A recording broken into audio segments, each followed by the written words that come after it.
Yeah, God's ideas are better. That's why Spurgeon was lauded and celebrated in his day, and we have to wait hundreds of years for people to glob onto bad ideas from Karl Marx now and try to repopulate them. Welcome to another episode of the Carpe Fide podcast, where if the shoe fits, you wear it. And if the truth hurts, you bear it. I am Justin Gruber. And I am Jesse Gruber. And today we hope you will seize the faith. Welcome to another episode of the Carpe Fide podcast. Episode 98. What did you say like that? I don't know. Okay. Episode 98. The title of our episode tonight is... Baby, I'm back. Sin Eats Itself Forever. Sin Eats Itself Forever. I'm drinking from a tumbler that's often filled with warm and delicious leftist tears, but today this tumbler is filled with future tears, Jesse. Future tears? Yes, you know whose future tears they are? Tears from future past? No, they're the tears of the future Kansas City Chiefs as they lose to the Philadelphia Eagles in the Super Bowl. E-A-G-L-E-S, All right. Too much hometown. Sorry. Anyway, that wasn't an Eagle. Do they call? that was close. Yeah, the reason I mentioned how the Kansas City Chiefs are going to be crying after you hear this episode, Sunday night. I can't say that. I'm sorry. So it's going to be, whatever Jesse was going to say. Do you know what I was going to say? It doesn't matter. As long as you censored yourself, I'm very good about it. Oh, my gosh. I'll text it to you. The irony is, by the time next week, we could all be crying, I guess, technically. We ain't going to be crying. Happy tears. Happy tears of joy. Happy tears. We're both wearing our Eagles green shirt with old Wawa logo. For those of you that don't know, Wawa is a convenience store chain here in the Northeast that's spreading across the world, but is still not as good as Buc-ee's. Nonetheless, their old symbol is a goose. Apparently, that's some sort of Canadian word, Wawa, or some sort of Canadian tie to... No, it was from the Native Americans. Right, but I think they were Canadian Native Americans. Is that weird to say? Canadian... What? Native North Americans? What? Now I gotta look this up. We this are. wasn't in the notes. This was not in the notes, everybody. How did Wawa get its name? Not so wild. Jeez. That's hilarious. Oh, no, it's named after Wawa, Pennsylvania. I'm reading it right now. Oh, really? Yes. I thought it was named after the sound that the goose makes. It does sound like that. I guess it kind of is true. There's no definitive conclusion. It's possible that two languages came up. There is two languages coming together.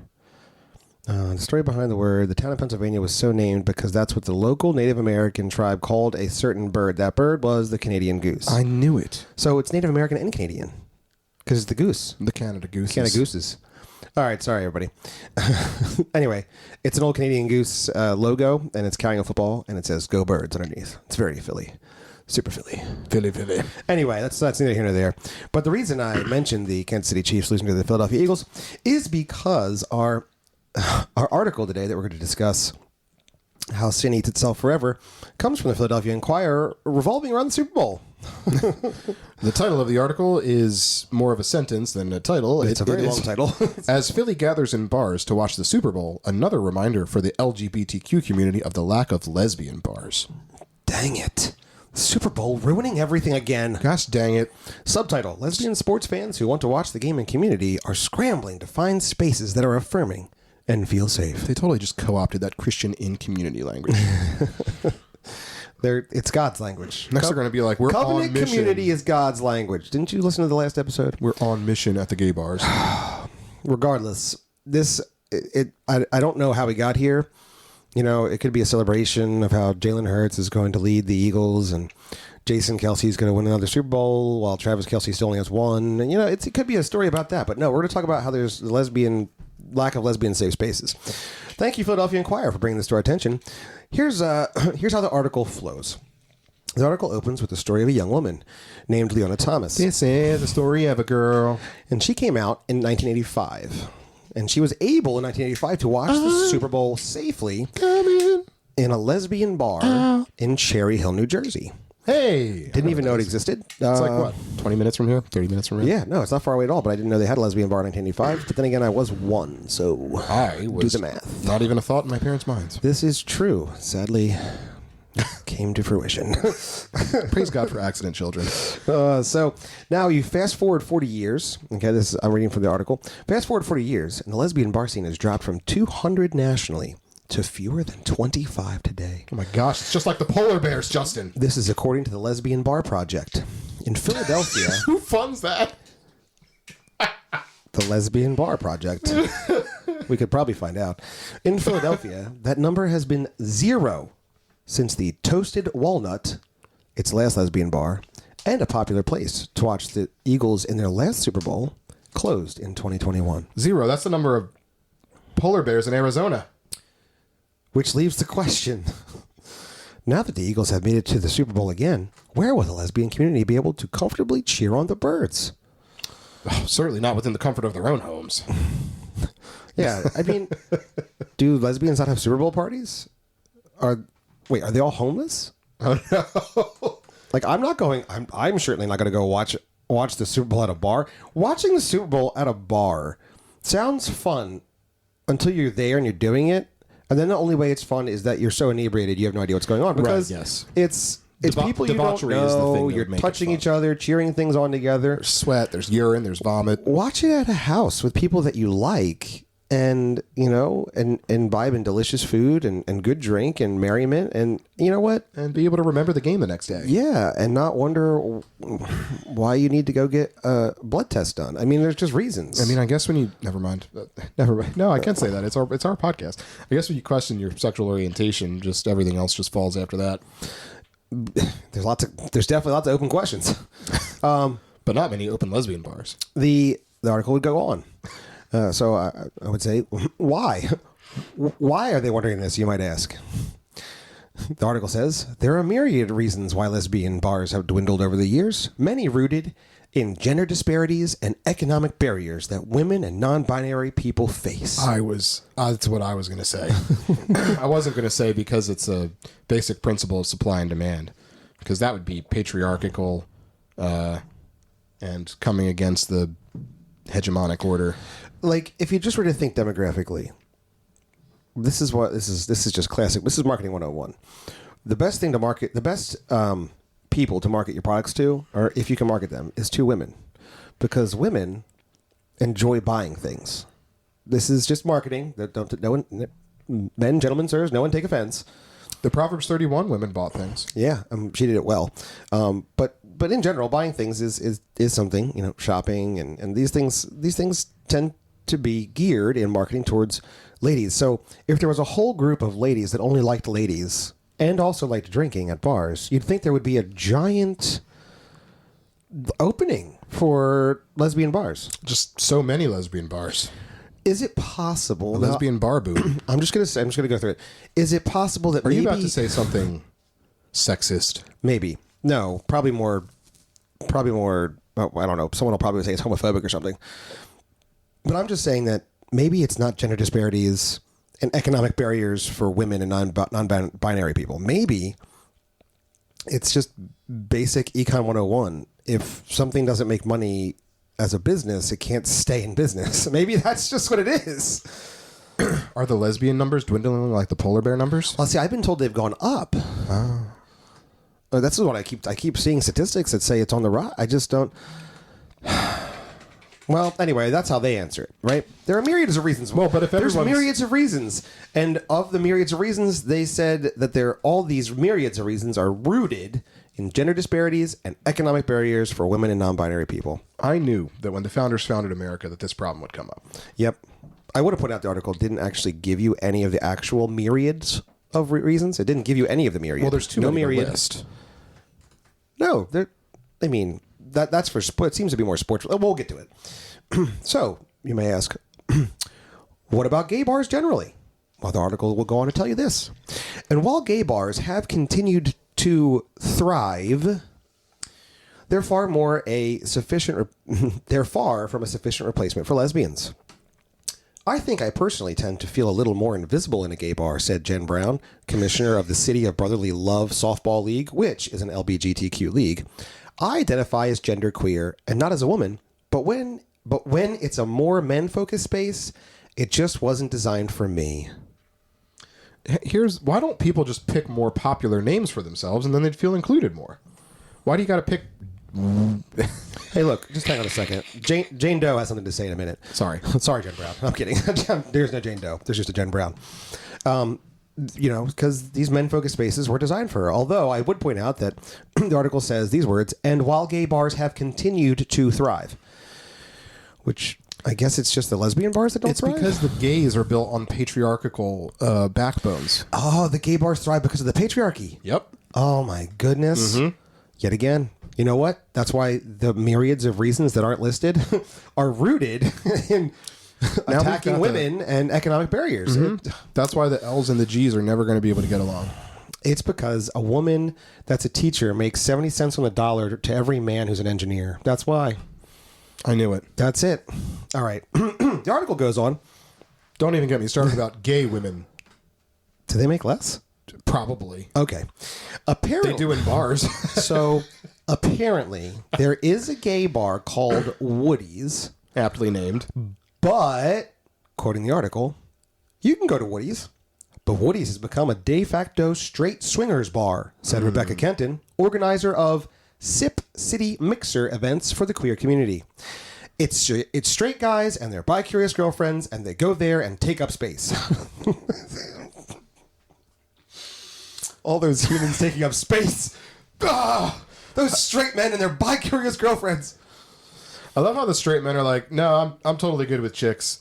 And then it's their girlfriends that are just all weird and confused. Like, and then I just bear with me now. Given, sin and men and their desire to see women, wouldn't it make more sense that a straight man with a bi-curious girlfriend would want to go to a lesbian bar where at least the man is surrounded by women? He's a straight dude. The girl's the one who's questioning. Yeah, I mean, I wouldn't go where... Yeah. You'd go to a lesbian bar, but there are lesbian bars because they had no money, I guess. They all closed down. Now, hold on. Let's think about this. Right. But if all the other guys there are straight, then it's basically just like going to a regular bar. You're just flirting with different people. I guess you're right, now that I think about it. Like, you could just go to a regular bar. You could go to, like, Chili's. Which has bars. But there would be more women, and more of those women would be lesbian. And now you've increased, really, in essence, you've just helped the lesbian community by bringing bi-curious women into lesbian bars. Well, I think the only move here is to start a lesbian bar in Philly, because it sounds like there's a market for it. Yeah, you know what? Except that there's zero. Closed in 2021. And there's zero. So I guess, I mean... And you know what? You might think that that's because Philly is some sort of bigoted city, right? Maybe they're a bunch of homophobes. Well, it's a solid red city. It's 100% not. We'll continue reading on. Here again, continuing to quote the article, I find that some of the gay bars lately, where it's become trendy for bridal stuff to happen, where they start to bring the guys down, trying to chase them, and then they're making comments about the queers or the F blank blank S's in a bar, that is actually supposed to be our space, said Leona Thomas. Oh. So now the bridal parties are coming into the gay bars. Leona Thomas can't go there because these straight women are trying to chase the gay men, and then the gay men turns out they don't like women because they're in a gay bar, and then the straight women that are there for the bridal party, they're all bashing the homosexuals. How awful! It's awful. Leona Thomas she's upset. You know what? She should be. Maybe she should join the. Well, remember back in 1985, Leona was able to go to a safe lesbian bar in Cherry Hill. Yeah, that one. And now she can't even go to the gay bars because of the women. This is the definition of oppression. It really is. This is what our culture... Third world countries don't even know how bad they have it. I just want to say, this is all good. This is all going to come back. This article does seem to have some holes in it. That's the point. Remember, the title of the episode is Sin Eats Itself Forever. All right. To continue on, you see, a bar or restaurant can be too macho for sport events. But don't take my word for it. Quoting the article, it says, when I go to a bar or restaurant to watch a sporting event, the energy just seems more intense, said Jen Brown. For me, it can create a little bit of anxiety. That kind of emotion hits a little bit differently in a room that might be primarily heterosexual, cisgendered men than it does in a queer space. In other words, as Rebecca Kenton puts it, people want to have a great experience watching sports without it being macho. We don't want to have people smashing beer cans on their heads. I had no idea that feminists loved football so much. I had no idea that they also missed the point of sports. Especially contact sports. I could see if they were perhaps, gathering at a bar and watching a rousing game of chess, perhaps, but no, they're. Why did you mute me? Shut your mouth. I'm sorry. It's like there's a whole realm of like catty women TV shows that you could actually watch. All right. Now, I know that none of the women that listen to our podcast watch those TV shows because most of our women that listen to our podcast are actually busy about productive humans in society. Busy about doing things that matter. But that's like a whole genre of television. But men can't even be macho in sports. Gladiator contact, physical sports, injury-prone events. They can't even you can't go to the bar. The bar that playing UFC is just a bunch of cisgendered straight men that abuse women. Like, what are we talking about? Sports? No, those are the transgender matches. Oh no! Oh, Fallon Fox. Yeah, that guy was a mess. So, sports bars are too macho, so they can't go to regular bars. There's no lesbian bars. At the same time, what's known as the quote-unquote gayborhood, that's right, Philadelphia has a quote-unquote gayborhood in the article. It's neighborhood, but instead of it's gay. Yes, and in the article, it has been deemed a safe place. Quoting from the article, it says, while not every bar in the gayborhood is geared towards women or has been designed for women... Oh my gosh. They all are generally safe spaces to enjoy the game, said Jen Brown. I think our community is going to come together that day. I don't think anyone's going to be unwelcome. And biological male, or you could read trans woman, Cassandra Byrne says, it felt like home. It was a really, really wonderful environment and really safe. So underlining the entire article. There's a whole section of the city called the gayborhood, where they're claiming there are safe spaces to watch sports that apparently are not too macho, even though they haven't been designed for women. What does a bar that's designed for women look like? I don't think I'm going to comment on that. Yeah, I don't think you should. I also don't think it's possible. Bars generally they have a kitchen. No, that's not right. That's wrong. You and your patriarchy. I mean, a bar has neon lights, music, alcohol, seats, tables. That's pretty much it. I mean, I don't know how do we? I just don't even know. Does it not have a men's bathroom? Only women's bathrooms. We have bathrooms. Yes, you could use them, but they're both women's bathrooms. Is that like a bar designed for women? Well, then you just identify as a transgender if you're a gay man. There, you just do I'm transgender now, so I'm just going to use the other women's bathroom. You don't have to identify. You can just say I'm a woman and walk in, right? Isn't that how it works? Well, isn't saying you're a woman therefore identifying you as a woman? I guess it is. It sure is. Ironically, this article. This is one of the things that really got me. By the way, this is this is rough for me. Ironically, this article is written by Masara Mikati, who is in charge of covering, and I quote this from her profile at the bottom of the piece, she's in charge of covering communities of color.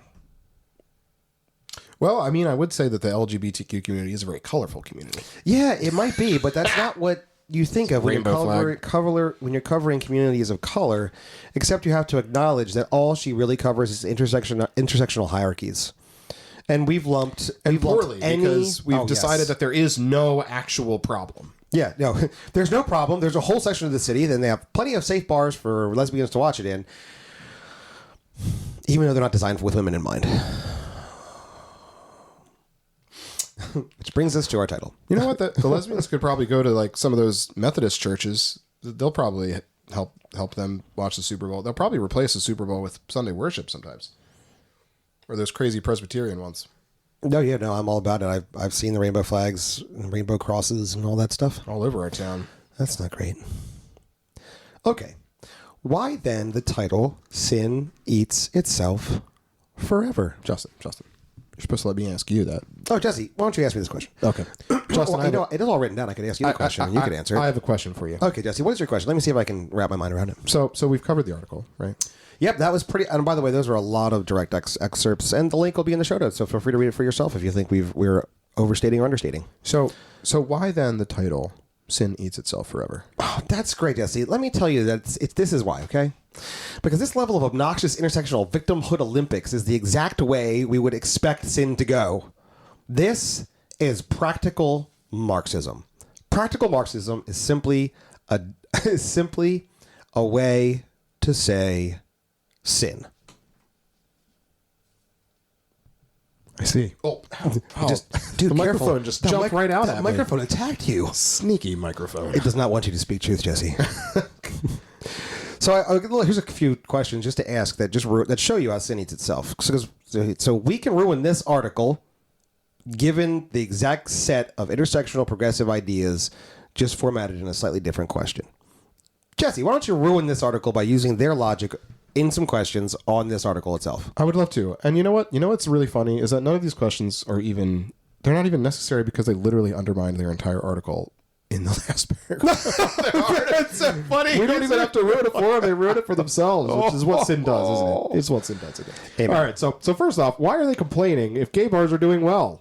Right? I mean, if there's a whole section of the city celebrated as the gayborhood. It seems a fair question to ask. Right. It seems like maybe the bars that make money stay in business. I don't know. It's just as simple as that. And are they also concerned that there aren't as many gay polar bears as there used to be? they're not. Well, it's there's probably a committee or a commission of lesbian polar bear protectors. It's literally the same idea behind the reason that Black Lives Matter doesn't care about Black lives. Like they did not care in any way. They gave no money to actually helping in any way stem the violence in Black communities or aiding impoverished areas.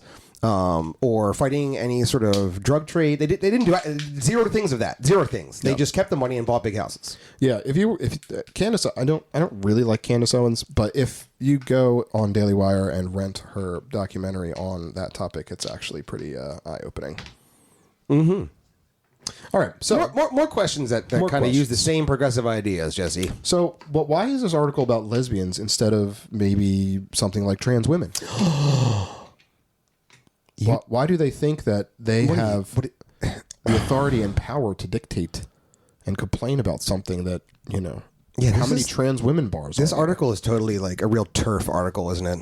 Ironically, if anybody, it wouldn't be lesbians, it would be trans women that would actually want to watch football. I mean, I'm asking the question, where are the trans women bars?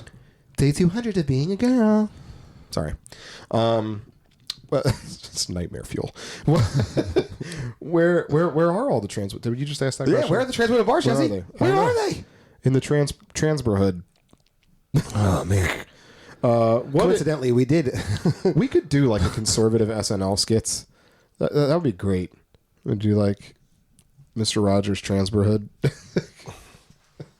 It's a beautiful day in the transborhood. What's a trans voice A sound beautiful like? day for a transber. Transber. Would you be mine? Could you be mine? Won't you be my transber? And they could be, because they could be whatever you want them Whatever to be. you want. It's totally Morphous. But what? So what if going back to the article? What if you are a lesbian that realizes that the existence of trans women means that lesbianism is just a facade, because there is no such thing as, strict gender identities or roles as an identifiable woman. Right. I did. Then wouldn't you be offended that they interviewed a trans woman, right, in your lesbian article? Right. Like, what does she know? He or she know about the lesbian experience? Exactly. It makes no sense. The reality is, the point of these questions It's is like to show, two negatives, right, equaling a positive. you cannot make these people happy. It's not possible. No. Because they don't want to be happy. Right. That's why suicide rates are just absolutely out out the window. Yeah, you know what they don't talk about? They never talk about the underlying initial presentation of anxiety and depression in gender dysphoric people. What? Say that again. They don't talk about the initial underlying. I just lost it. I said it once and I can't say it again because my brain's that dumb. They don't talk about the initial presentation of anxiety and depression first in people that become gender dysphoric. Well, of course not. Why would they? Because it's a negative. Because it suddenly takes the gender dysphoria and puts it in the context of a secondary or causal system from the depression and anxiety. You know? It undermines the whole argument. Here's the thing. They don't want to be happy because their identity is the intersectionality, and the chaos and the progressivism is the point. It's the whole point. Sin eats itself forever. It is the snake eating its tail. Forever. Now, I know I like to talk about Karl Marx. I take full responsibility. I would like to say we've talked about Karl Marx before in episodes 24, 30, and 81.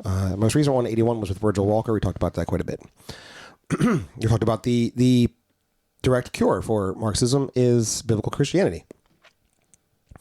The idea of Karl Marx is that he had basic economic premise. And his basic economic premise was that the proletariat, or the have-nots, needed to rise up in a socialist community, or communism, to overthrow the bourgeoisie, or those that have, the haves.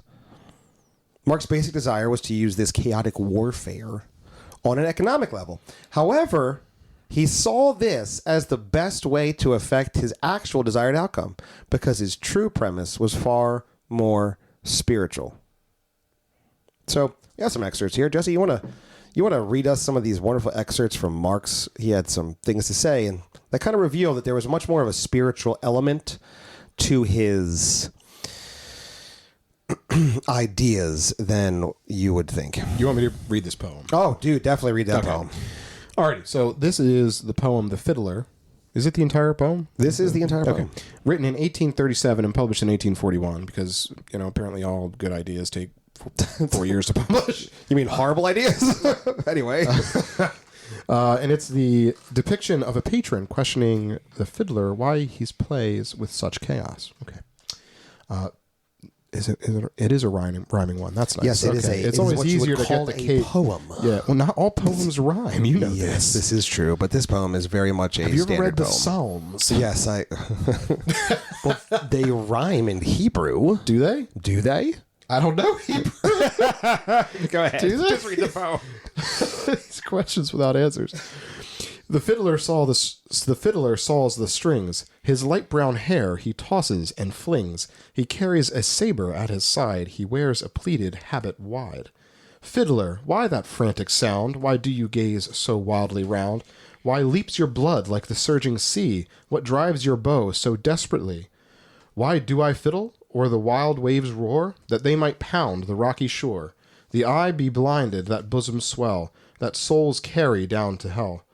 Fiddler, with a scorn you rend your heart. A radiant God lent you your art, to dazzle with waves of melody, to soar to the star dance in the sky. How so? I plunge without fall, my blood-black saber into your soul. Without fail. My blood-black saber into your soul. The art God neither wants nor wists. It leaps to the brain from hell's black mists. Till hearts bewitched, till senses reel with Satan, I have struck my deal. He chalks the signs, beats time for me. I play the death march fast and free. Oh, wow. That got real Satan, real fast. It's like the Emmys. Grammys? Oh, Grammys. It's like the Grammys. It got real Satan real fast. Oh, my gosh. Marx. So here it is. Marx saw the great struggle as a hegemonic one, all right? Just read power struggle. A power struggle between God and Satan, good and evil. He chose to see it as a fight that Satan was bound to win and man as Satan's tool of victory through chaos. All right? Now, whether or not he truly thought Satan was bound to win, he certainly believed that Satan's fight was the noble cause against God to throw off that evil hegemonic power of God and be the greatest rebel ever. It was the better source of his fiddling. How about some more lines? You got some more lines for me there, bud? Is this from the poem? No, these are just some other writings that Marx has written. Oh, okay. Yeah. Confusing me for a second. Yeah, no, sorry. He says, I wish to avenge myself against the one who rules above. Okay. It's probably a bad dare. And still, he says, thus heaven I forfeited. I know it full well. My soul, once true to God, is chosen for hell. Oh, so confused. He's a very deeply confused man. I mean, it doesn't sound like he's confused. It sounds like he's very resolute in the absolute wrong thing to be resolute. He's confused as to what truth is in an identifiable, objective way. Identifiable. Sorry, words are difficult. It's okay, Biden. Thanks, buddy. When it comes down to it, this thesis was adopted across the world by figures who, like Marx, desired progress for progress' sake. To always progress is to live in utter chaos. This is like a dialectic model, the idea that somehow this progressive circle or whirlwind is constantly progressing up, and so it must continually progress. But the reality of that dialectic model is that it never ceases to progress. There is always chaos. There's always something that needs to change, and all the changes are supposed to be good. All the change is for the better because we must change. That's what happens. People don't sit for a second to ponder it and just stop and just say, why is the new better? Like, to be sure, sometimes developments in technology or mechanics or engineering, these are good things. But why is it that only new thought is always good? Like, if you don't have original thinking, you're bad. It must be new. You must progress it. Well, I mean, everybody thinks that, except for a lot of the Christian accounts on Instagram. They just reshare other people's stuff to get views and likes on their own content. Yeah. That's not actually their own content. It's other people's content. Why do you say it that way? No, it's just something I've been noticing. Is it? Yeah. Oh, man. Are you trying to call somebody out right now? We should start a discernment ministry on people's social media accounts. Oh, no. We'll call it the Justin and Jesse Ministries instead of the Justin Peters Ministries. Can we call it the J&J Ministries? We really should just make a sticker. J&J Ministries, get shot up. With truth. With truth. Oh my gosh, that's a sticker. Get shot up, vaccinated against lies. J&J Ministries. No, stop it. That's great. I'm making Oh, man. And here, think about it. Even in Karl Marx's economic theory, right? It's just a hard cut back to the I'm content. just getting back into it. If one proletariat rises up, it finds itself then to be becoming the bourgeoisie, and the cycle must continue. For the next proletariat must rise up to conquer that bourgeoisie, which then becomes the bourgeoisie, and then the proletariat must rise up. It's this continual, never-ending, perpetual. Oh, I see. So it's almost like sin eats itself forever. Right. It's like that lamb chop song. It's like the old Russian communist joke. The student raises his hand in school and says, "Professor, I have a question." He says, "Yes, comrade. When Russian communism comes to fruition, will there still be a need for the KGB?" "Of course not, comrade," says the professor. "For when Russian communism is fully realized, there will be no need for the KGB to arrest people. People will simply turn themselves in." That's the idea behind communism. People will simply just turn themselves in. It's chaos. It's a continual cycle. Sin continues to eat itself, which is why Karl Marx is just a stand-in for every self-centered, selfish idea ever. That's all he is. He makes it easy because he encapsulated so simply into a whole communist manifesto. He hated God in the manifesto. He tries to establish atheism, but that's only because he knows how untenable Satanism is. If he was alive today, he would just go for Satanism. Because the Grammys just does it. He's like, oh gosh, are you serious? I can does it for you. I can just tell everybody to worship Satan now? He'd be like recruiting Little Nas X, and there'd be like Little Nas X would have like some sort of weird sickle tattoo, and he could just worship Satan with Karl Marx, and we could just establish whole music videos for communism. The only reason he didn't do it is because, ironically, Karl Marx, who gets shipped off to England, one of his contemporaries happens to be who, Jesse? What's Good old Chucky Spurge. Yeah, the Prince of Preachers. Guess whose ideas were better? Charles's. God's. Spurgeon's ideas were better. Right, no, you're right. No, Okay. I know what you were saying. Sorry. Everybody knows what I was saying. Yes, no, we all agree. I was agreeing with you. Yeah, God's ideas were better. That's why Spurgeon was lauded and celebrated in his day, and we have to wait hundreds of years for people to glob onto bad ideas from Karl Marx now and try to repopulate them. We've already done this fight. We've already had this battle. They're dumb. They're horrible ideas that lead to death and evil and violence and destruction because they're sin. Oh. And sin eats itself forever. Oh, up top. Give me 5.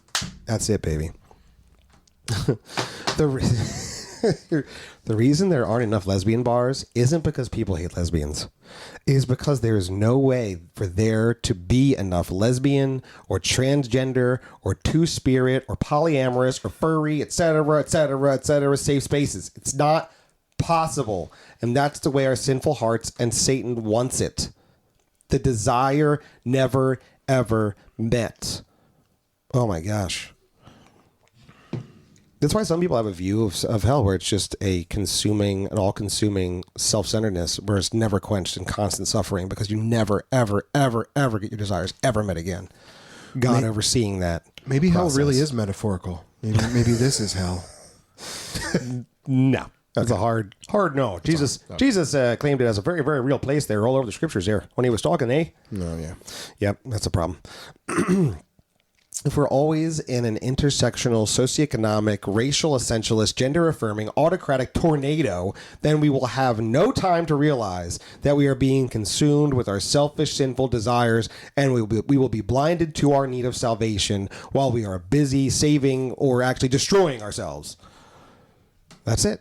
It's it in a nutshell. That is sin eating itself forever. Thank you so much, Eagles, for getting to the Super Bowl and letting the Philadelphia Inquirer writing an article that points that out. See, they thought they were just writing about lesbian bars. Wrong. Maybe we should submit this episode to them. Oh, don't do that. Don't draw attention to us. There's no reason. Let's just fly under the radar, man. Okay. Marx isn't special. Okay, everybody? He's not. He thought he was, but he's not special. He had some beards. He was simply a microcosm of sin and its effects. How many beards did he have? And so is this culture. Don't ruin my dramatic pause lines. Sorry. He had one beard, but it was so disgusting. I'm not even pointing to the fact that the dude had 7 kids. 7 kids. Oh, I've started him on a tirade on Marx. Seriously, what are you doing? 3 of them died of starvation. They didn't have any money because their dad was a deadbeat jerk who lived off of other people's wealth. Sound like communism? Sound like communism? Right? Yeah. Right? 2 of them committed suicide in some sort of weird, semi-ritualistic, possibly satanic form. It sounds like it's got a lot going for it as a system of thought. He was a horrible, horrible human being that no one should model any of their thoughts after. And I hope he chokes on it. Chokes. Oh, man. You know what? You can't keep the Muppets down. Muppets Christmas Carol comes back all the time. Classic. So now we've got some scripture. Here's some scripture for you. Jesse, start us off. The scriptures identified these problems already and the solutions. Jeremiah 17:9 so clearly states for us that the heart is deceitful above all things and desperately sick. Who can cure it? Yes, or know it. The idea being that the verbiage here in Hebrew is calling the heart a sickness that has no depth. There's no way to know it or cure it or understand it, except... Does it rhyme? Except the Bible. In Hebrew? It's in Jeremiah. I don't know. Kidding. Is he a poet? Is Jeremiah a poet? Didn't even know it? Oh my gosh. So bad. The idea being here, the scripture answers his question. It's asking a question it gives the answers to. Who can cure it? Who can know how deep the depths of the sickness of sin is in the human soul? I know. Mm-hmm. Psalm 103, verses 2 through 6 says, Bless the Lord, O my soul, and forget not all his benefits. Who forgives all your iniquity? Who heals all your diseases? Who redeems your life from the pit? Who crowns you with steadfast love and mercy? Who satisfies you with good so that your youth is renewed like the eagles? The The Lord works righteousness and justice for all who are oppressed. God knows. And God knows he can heal it. So he did. The scriptures go on, Jesse. We won't leave the New Testament out. In 1 Timothy. No, I'm just kidding. First Timothy. First Thessalonians. Timothy. The TH abbreviation had me confused. 1 Thessalonians 5 verse 23 says, And the very God of peace sanctify you wholly. And I pray God, what? I feel like this doesn't make sense. Is this a weird quote? And the very God of peace sanctify you wholly. And I pray, God, your whole spirit and soul and body be preserved blameless unto the coming of our Lord Jesus Christ. I don't know. That comes off wrong to me. 1 Thessalonians what? 5? 5:23. Sorry, excuse me. 1 Thessalonians 5:23.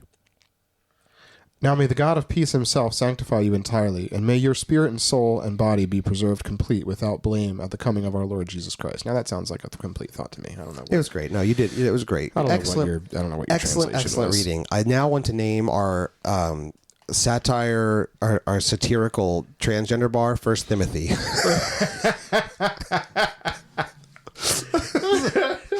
Timothy.